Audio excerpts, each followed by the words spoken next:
நான் 20 ஆண்டுகளா நான் பணியாற்றிக்கிட்டதுல நான் முக்கியமா சமுதாயத்துல எடுத்துக்கிட்டது என்னன்னா, ஒரு வழக்கறிஞர் பணி என்பது இந்த சமூகத்தினுடைய அமைதியா மக்கள் வாழ்வதற்கு ஒரு இன்றியமையாத பணிகள்ல வழக்கறிஞர் பணியும் ஒரு பணி.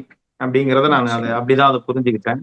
சமுதாயம் நல்லபடியா இருக்கணும், நல்ல முறையில இருக்கணும் அப்படின்னாக்கா நம்ம 2, 3 விஷயங்கள பார்க்கணும். பெண்களுடைய கல்வி முன்னேற்றம், அவர்களுடைய சுதந்திரம் ரொம்ப முக்கியமான பங்கு வகிக்குது. இந்த சமூகத்தினுடைய நிச்சயமா. சமூக வளர்ச்சியில, பொருளாதார வளர்ச்சியில, இந்த நாட்டுடைய வளர்ச்சியில மிக முக்கியமான பங்கு பெண்கள்.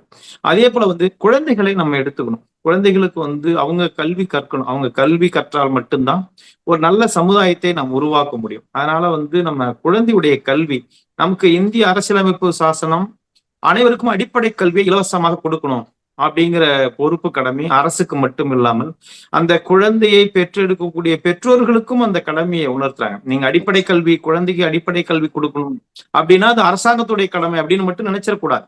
அது பெற்றோர்களுக்கும் அந்த கடமை இருக்கு.